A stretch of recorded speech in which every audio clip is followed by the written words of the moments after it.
हिंद, स्वागत है तमारू आजना short video में। आ शॉर्ट वीडियो में आज आपणे जे छे रेलगाड़ीनो एक मजेदार दाखलो लईने आव्या छे, जेमे सापेक्ष झड़पनो बहु मस्त तरीकाथी यूज कर्या छे क्वेश्चन में।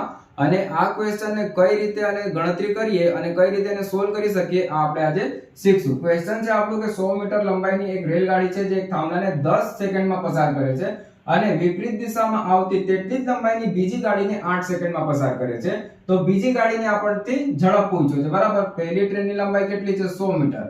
આ 100 મીટરની લંબાઈની જે ટ્રેન છે એક થાંભલાને પસાર કરશે, એટલે કે જાતે જે લંબાઈ લઈને ચાલે છે એને પસાર કરશે। આ બની ગયું આપણું અંતર અને આ 10 સેકન્ડમાં પસાર કરશે, એટલે કે પહેલી ટ્રેન જે છે એની ઝડપ કેટલી આવી? 10 મીટર પ્રતિ સેકન્ડ આવ્યું। હવે બીજામાં વાત કરી છે સાપેક્ષ ઝડપની વાત કરી છે। સાપેક્ષ ઝડપની વાત કરી છે કે ભાઈ બંને ટ્રેન એકબીજાની વિપરીત ચાલે છે, બરાબર। બંનેની જે ઝડપો છે એ તો એડ થાય, બરાબર।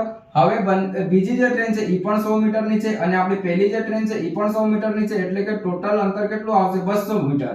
અને કેટલા સેકન્ડમાં પસાર કરશે? 8 સેકન્ડમાં પસાર કરશે, એટલે આવી ગયું 25 મીટર પ્રતિ સેકન્ડ। આ બંને ટ્રેનની ઝડપ છે, બંને ટ્રેનની ઝડપ એડ છે, કેમ કે આ સાપેક્ષ ઝડપ છે અને બંને વિપરીત દિશામાં જાય છે, એટલે કે બંને ટ્રેનની જે ઝડપ છે એ એડ થયું છે, બરાબર। અહીંયાથી બીજી ટ્રેનનો જે ઝડપ ગોતવું હોય આપણને, તો ટોટલ બંને ટ્રેનનો સાપેક્ષ ઝડપ કેટલું? 25 છે અને પહેલી ટ્રેન જે છે એ 10 મીટર પ્રતિ સેકન્ડમાં ચાલે છે, તો બીજી ટ્રેનની ઝડપ કેટલી આવશે? મીટર પ્રતિ સેકન્ડ, 15 મીટર પ્રતિ સેકન્ડ આવશે। પણ ઓપ્શનમાં આપણથી કિલોમીટર પ્રતિ કલાકમાં પૂછ્યો છે, તો અહીંયાથી 18/5 કરવાના। 5 તારી 15 અને 18 તારી 54 કિલોમીટર પર કલાકના રફતારે બીજી ટ્રેન ચાલે છે।